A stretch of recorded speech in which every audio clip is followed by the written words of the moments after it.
Sekaligus yang kedua adalah melakukan satu kaderisasi kebaikan. Dan investasi atau amal jariah itu merupakan perspektif yang harus terus kita lakukan. Karena kita tidak selamanya akan hadir di dunia. Betul. Muda bukan penentu bahwa kita masih akan lama. Begitupun tua bukan penentu bahwa akan semakin cepat untuk selesai di dunia. Nah, ini adalah kebaikan ketika hadir terlibat dalam ruang percaturan peradaban yang dimana agama merupakan satu hal yang tidak bisa hilang dari membangun peradaban, karena peradaban dimulai dari nilai-nilai agama, dan itu yang mengokohkan peradaban, dan itu yang menyenangkan buat saya. Bang.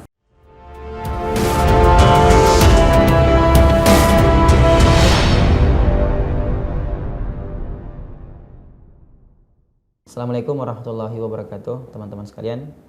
Nama saya Asrullah. Sekarang menjabat sebagai Ketua Umum Pimpinan Pusat Lingkar Dakwah Mahasiswa Indonesia. Sebelum saya menjadi Ketua Umum PP LIDMI, saya bergabung sebelumnya di Lembaga Dakwah Kampus di Universitas Hasanuddin, dan tahun 2016, 2017, dan pada saat itu diamanahkan sebagai Wakil Ketua Umum LDKMP Munhas.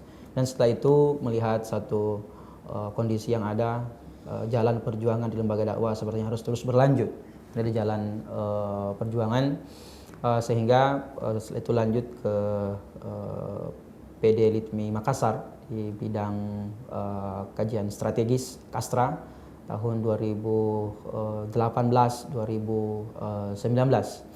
Kemudian melewati periode di PD LIDMI Makassar di bidang Kastra, kemudian tergabung di PW LIDMI Sulawesi Selatan juga di bidang kajian strategis. Kemudian 2018, 2019, kemudian 2019, 2020 sampai 2022 saya diamanahkan oleh Ketua Umum PP LIDMI pada saat itu menjadi Ketua Bidang Humas Jaringan dan Kebijakan Publik PP LIDMI. Dan sekarang alhamdulillah dalam muktamar yang keempat tahun 2022 dimandatkan dalam sejarah berdirinya LIDMI sebagai Ketua Umum PP LIDMI periode 2022-2024. Sekarang saya sedang menempuh studi program doktor Ilmu Hukum Fakultas Hukum Universitas Hasanuddin. S1, S2, S3 saya di kampus yang sama, dan ini bagian dari ikhtiar bagi seorang aktivis untuk menggabungkan dua ilmu. Satu ilmu agama tentu saja merupakan kewajiban, dan ilmu umum yang bisa menjadi wajib untuk menopang kokoh berdirinya nilai-nilai agama. Dan terakhir tentu saja saya sebagai aktivis dakwah yang juga besar dalam lingkungan dan gravitasi gerakan, yaitu sejak dulu senang untuk membaca majalah Hidayatullah.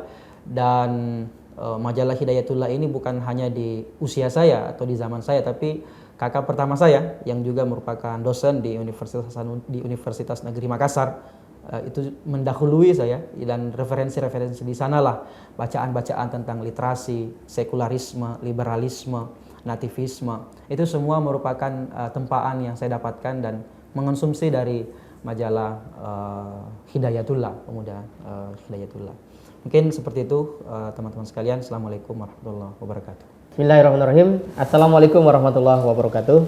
Waalaikumsalam. Pemirsa majalah Suara Hidayatullah yang dirahmati Allah, alhamdulillah kita bertemu kembali dalam perbincangan dakwah, dan kali ini majalah Suara Hidayatullah kedatangan generasi muda. Masya Allah, masih gagah, ganteng, kandidat doktor bidang hukum. Amin. Dan langsung saja kita sapa Bang Asrullah. Assalamualaikum Bang Asrullah. Waalaikumsalam warahmatullahi. Sehat selalu? Sehat Bang Imam. Alhamdulillah. Ini anak muda menekuni organisasi di era seperti sekarang nggak banyak loh. Alhamdulillah. Kenapa Bang Asrullah memilih istilahnya dunia keorganisasian sampai akhirnya hari ini menjadi Ketua Umum PP LIDMI? Silakan. Iya, terima kasih Bang Imam atas undangannya pada siang hari ini. Saya terlibat dalam organisasi kemahasiswaan, khususnya di bidang dakwah. Satu, karena saya melihat problem utama negeri ini dalam tiga hal, Bang Imam. Satu, kita mengalami satu defisit moralitas. Dan mengkonsolidasi defisit moralitas itu kita harus ambil dari akarnya yang bernama agama. Karena agama merupakan sumber yang mampu mengkonsolidasi moral itu. Dan yang kedua adalah agama menuntun untuk mengkonsolidasi pikiran. Dan orientasi kepemudaan sekarang agak berjarak dengan pikiran. Sehingga Iqra adalah mandat awal dalam membangun literasi, dan itu yang mendorong saya bahwa agama itu mendorong kita untuk terus berpikir, bergerak, dan intelektualitas itu adalah keharusan yang harus hadir pada hari ini dan didorong oleh moralitas. Saya kira sesuatu yang sangat luar biasa. Dan yang ketiga ini, yang terakhir Bang Imam, itu adalah semangat kebangsaan. Pemuda itu tidak boleh berjarak dengan kesadaran tentang bangsanya dan berbuat baik dalam konteks kontribusi bangsa juga bagian dari amalia, amalan soleh tentu saja. Selain hal-hal ibadah mahdoh ada dalamnya. Saya kira itu adalah memberikan semacam penyemangat untuk dorongan ya, dorongan kuat. Mengapa dorongan kuat. Kemudian memilih organisasi sebagai ruang untuk melakukan banyak konsolidasi. Konsolidasi. Saya kira Bang Asrul cocok kalau jadi Menteri Keuangan. Sehingga defisit moral ini bisa kita atasi gitu kan. Nah, tadi menyebut Iqra. Nah, ini majalah Syahid edisi Februari itu bahas tentang Iqra. Iqra kita Islami atau sekuler. Kalau dalam pengalaman Bang Asrul loh, kaitan dengan Iqra, pemaknaannya seperti apa? Ini biar nanti anak-anak muda juga bisa ngerti dan bisa mengikuti. Silakan. Terima kasih Bang Imam. Saya mendefinisikan Iqra sebagaimana ada dalam Al-Quran, tapi satu mengembalikan kepada makna letterletnya, bahwa Iqra memang kita dipandu untuk membaca, membuka oase dan referensi dalam makna yang lebih global. Tetapi ada satu hal yang tidak boleh dilupakan, bahwa dengan keluasan bacaan baik yang bersifat literatur, juga dalam makna lingkungan yang bersifat umum. Yang kedua, Iqra kita tidak boleh lari dari gravitasi panduan agama. Iqra bismi rabbik itu adalah barrier bagi kita sebagai pemuda agar intelektualitas dan kecerdasan yang kita miliki, keluasan pandangan dan wawasan yang kita miliki, itu tidak lari dari spirit dan nilai-nilai agama. Saya kira kecerdasan yang hadir hari ini banyak mengalami satu distingsi, satu disparitas, karena dia dicabut dari gravitasi agamanya, merupakan sumber. Jadi Iqra definisikan sebagai membangun satu wawasan dengan bacaan yang luas, tapi tidak hanya berhenti sampai bacaan, tapi melihat alam, lingkungan, itu semua bagian dari cara kita dalam melengkapi mandat dari Tuhan Allah Subhanahu wa taala untuk Iqra, agar memahami sekeliling ini dengan ilmu pengetahuan dalam gravitasi agama. Masya Allah. Ini menarik, ada istilah gravitasi agama ya. Jadi kita kan nggak bisa lepas ya. Betul. Kalaupun kita mau terbang, nanti terbanting itu kalau aja gitu ya. Kalau tidak pas gitu ya. Tidak pas energinya atau perhitungannya. Nah, kalau kita lihat dengan realitas belakangan, yaitu UNESCO yang mengatakan bahwa Indonesia ini adalah negara dengan posisi nomor 60 dari 61 negara yang punya kecintaan membaca. Jadi kalau ada 1.000 orang, satu orang aja gitu kan. Ini benarkah seperti itu? Nah, karena kan kita juga kalau pakai teorinya René Descartes, cogito ergo sum, aku berpikir maka aku ada, berarti kita harus sanksikan tuh. Jadi, tapi kan sekarang banyak orang Islam kalau dari barat ditelan aja gitu kan, seolah-olah itu ajaran agama. Sementara yang dari Islam dia kritisi. Ini gimana cara mengubahnya menurut Bang Asrul? Kasih Bang Imam. Ada satu problem yang harus kita shifting dan harus dimulai dengan gerakan yang kita usung sama-sama Bang Imam. Satu, mengembalikan kebanggaan pemuda dan secara umum masyarakat dengan agamanya. Jadi kebanggaan terhadap agama itu satu mendorong untuk mengkonsolidasi dirinya, sehingga apa yang ada dan impor dari peradaban lain yang dengan nilai-nilai yang dibawa itu tidak langsung di ex officio langsung diterapkan, sehingga melahirkan satu paradigma yang disebut dengan paradigma inferior dari peradaban barat hari ini khususnya. Berikutnya melihat fenomena minat baca yang kurang. Satu, karena kita sedang ada di dua penyakit yang besar yang sedang melanda, khususnya pemuda ini. Dan tentu secara umum adalah Republik ini satu pragmatisme dan kedua adalah hedonis. Kalau seolah-olah tidak ikut dalam alur westernisasi, khususnya agak sulit dibedakan mana modernisasi, mana westernisasi. Seringkali menganggap modernisasi tapi terjatuh pada westernisasi, sehingga ruang pragmatisme itu menjadi terbuka dan tidak ingin shifting kembali kepada sumber asal di mana kita bisa memulai kemajuan itu. Nah, penyakit yang kedua itu adalah hedonis. Nah, fenomena yang ada di akhir-akhir ini itu salah satu fakta bahwa pragmatisme dan hedonisme itu adalah barang yang masih ada, hadir, dan mungkin saja sebenarnya itu adalah fenomena gunung es, tapi hanya baru satu di antara yang terungkap di permukaan. Iya, betul. Jadi yang melakukan itu justru orang yang educated gitu secara akademik. Jadi metodologi yang menyebutkan Indonesia kurang baca mungkin bisa kita saksikan juga satu sisi, karena kan santri kita menghafal Quran terus tuh. Itu kan membaca juga. Jangan-jangan yang dianggap membaca hanya membaca Latin kan. Betul. Luar biasa, dan tentu saja kita tadi sangat prihatin dengan situasi di mana orang dengan pendidikan tinggi, jabatan tinggi, tapi kemudian jatuh kepada hal-hal yang justru sebenarnya tidak dia butuhkan. Gitu. Nah, kalau sudah seperti itu kan kerugian sebenarnya. Tidak ada lagi yang disebut happiness gitu, kebahagiaan itu. Nah, kalau Bang Asrullah menjadi seorang aktif di dalam sebuah organisasi, itu kebahagiaannya kayak apa sih? Karena kan anak muda sekarang kan kalau ditanya menjadi apa, YouTuber kan gitu. Menjadi apa? Apalah pokoknya yang secara praktis bisa menghasilkan income gitu kan. Nah, kalau Bang Asrullah sebagai seorang aktivis, apa sih bahagianya? Saat seperti apa bahagianya? Silakan. Satu, Bang Imam, sebelum saya jawab ini, ada satu penyakit bangsa ini yang kenapa generasi kita berjarak dengan gravitasi agama, khususnya di dunia kampus. Satu, karena mendefinisikan hal-hal yang bersifat saintifik itu pada dua hal. Satu, keharusan menjadi rasional dan empiris, melupakan bahwa agama itu adalah hal ilmiah, tetapi struktur dalam pendekatan ilmiahnya berbeda dengan cara memahami filsafat ilmu versi barat. Nah, ini saya kira tanggung jawab kita bersama Bang Imam untuk menjurubi cara ini agar ini bisa selesai secara perlahan-lahan. Nah, berikutnya Bang Imam, ditanya apa yang paling membahagiakan dalam gerakan dakwah. Satu yang paling mendorong saya ini untuk terus terlibat dalam gerakan dakwah karena didorong tentang salah satu hadis dalam sabda Nabi SAW tentang orang yang menjadi asbab untuk mendapatkan hidayah dari sisi individu dan komunitas itu mendapatkan ganjaran pahala jauh lebih baik dari seekor unta pada saat itu atau khairul laka min humurin na'am. Jadi lebih baik dari harta benda terbaik yang dimiliki di dunia ini. Lebih baik dari 349 triliun. Lebih baik dari 349 triliun, Bang.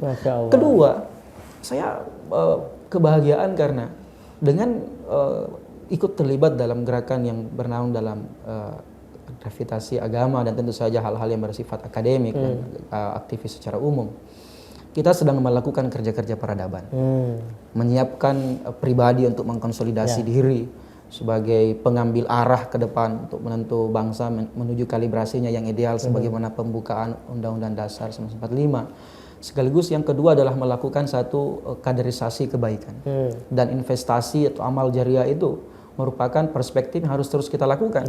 Karena kita tidak selamanya akan hadir di dunia. Muda bukan penentu bahwa kita masih akan lama.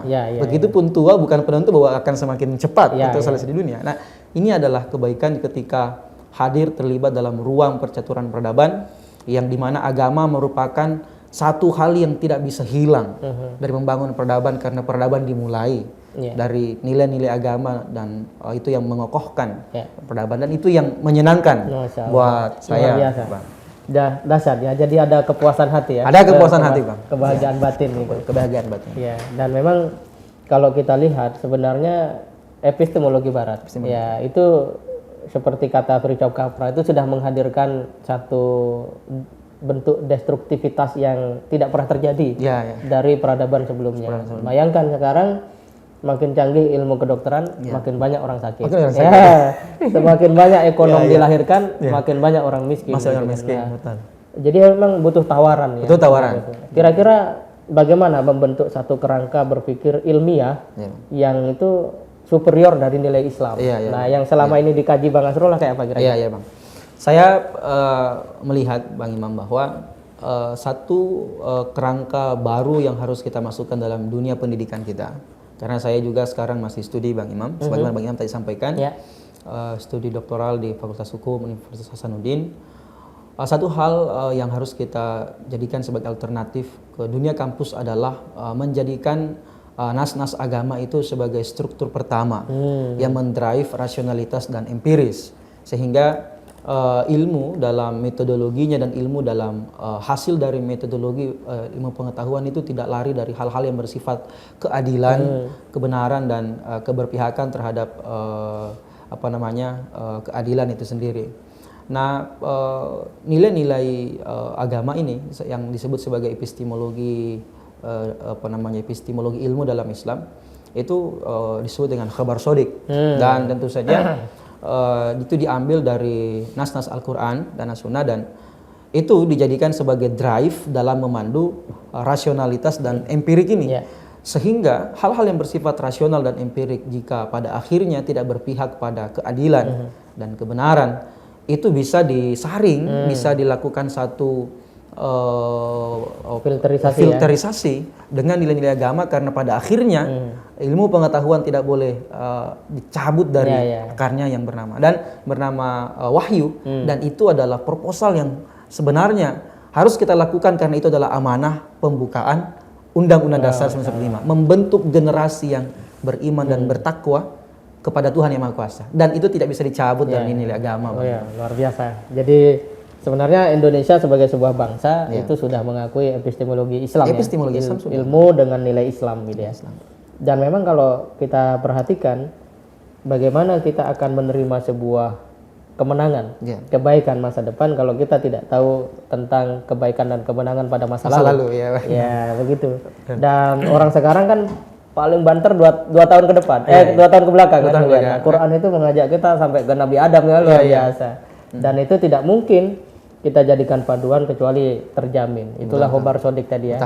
Jadi epistemologi Barat adalah satu cara menggali ilmu yang tidak sempurna karena dia melepaskan agama. Sedangkan Islam adalah satu peradaban yang memberikan bingkai bahwa epistemologi ilmu kita akui common sense, ya kan, rasionalitas. Ya, empirisme, tapi harus dibingkai oleh wahyu. Luar biasa Bang Asrullah ini.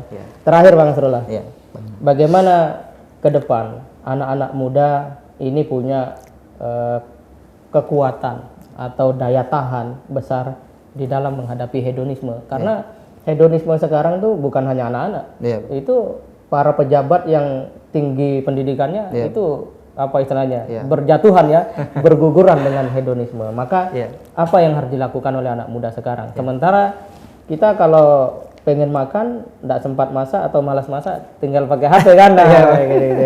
Nah ini kan membentuk perlahan-lahan tanpa kita sadari. Nah silakan rekomendasi dari Bang Asrullah untuk anak muda Islam.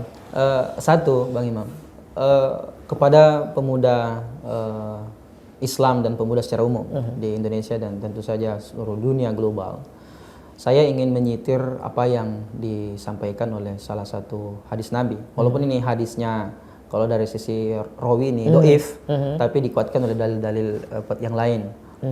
Disebutkan oleh Nabi, adibu auladakum ala salasati kisol. Ajarlah anak kita, generasi kita dengan 3 hal. Hubbi nabiyukum, cintai Nabi. Dan syarat mencintai Nabi itu tentu tidak hanya bersalawat ketika mendengarkan namanya, tapi sebagaimana yang Bang Imam tadi sampaikan itu mengharuskan membaca sejarah. Sebagaimana fikih sejarah salah satunya karena sejarah itu berulang, dan keterulangan itu memandu kita agar kita tidak terjatuh dari yang dulu keliru dan kita luruskan sekarang. Yang kedua setelah hubbi nabiyukum adalah hubbi ahli baiti, mencintai keluarganya dan tentu saja para sahabat-sahabatnya. Dan ini disebutkan dalam Al-Quran, as-sabiqunal awwaluna minal muhajirin wal ansar. Ini mengharuskan kita untuk membaca bagaimana Nabi menempa sahabat dan sahabat itu melaklukkan 2/3 dunia, Bang. Yang belum pernah dilakukan peradaban manapun, Bang. Betul. Dan itu dilakukan oleh para pemuda. Sehingga kalau para pemuda yang mengembalikan kalibrasinya, kita harus kembali kepada akarnya. Dan yang ketiga adalah watilawatil Quran. Dan kita harus senantiasa membiasakan diri untuk membaca Al-Quran. Dan membaca Al-Quran, teman-teman sekalian, itu tentu saja bukan hanya sekedar membaca dalam gramatika, kemudian membaca artinya, dan membaca tafsirnya. Tapi saya ingin memberikan satu ruang yang spesifik bahwa Al-Quran tidak boleh dijadikan sebagai hal-hal yang bersifat elitis, yang hanya dirasakan manfaatnya oleh aktivis dakwah. Tapi bagaimana Al-Quran itu mampu menjadi gerakan grassroots yang sekalipun belum terlibat dalam gerakan dakwah, tapi implikasinya itu mampu dirasakan. Dan saya kira dengan teman-teman pemuda Hidayatullah bagaimana? Ini saya kira bisa berkolaborasi untuk terus menjadi oase baru, alternatif baru agar generasi kita hari ini yang bukan hanya mungkin tidur, tapi memang sedang memiliki satu disorientasi, malah satu disorientasi bisa kembali ke akarnya untuk mencapai kemajuan tidak hanya Indonesia tapi juga makna global. Terima kasih Bang Imam. Ya, demikian pemirsa dari majalah Said Hidayatullah di channel ini kita telah mendengarkan bersama narasi, pikiran dan gagasan anak muda yaitu Bang Nasrullah, dan tentu kita tadi melihat bahwa sesungguhnya ada peluang kita untuk memperbaiki diri. Dengan memperbaiki diri dan berorganisasi, kita akan terlatih untuk melakukan konsolidasi dan ke depan kita bisa melakukan perbaikan untuk bangsa dan negeri ini. Prinsipnya dengan persatuan atau jamaah, maka hal-hal yang spektakuler, hal-hal yang besar yang dibutuhkan umat Islam akan mudah untuk kita jangkau. Bergabunglah dalam organisasi-organisasi dakwah, jadilah insan-insan yang mengubah bangsa kita menjadi lebih baik. Sebagaimana pembukaan Undang-Undang Dasar 1945. Demikian, kita jumpa lagi pada edisi berikutnya. Assalamualaikum warahmatullahi wabarakatuh. Terima kasih.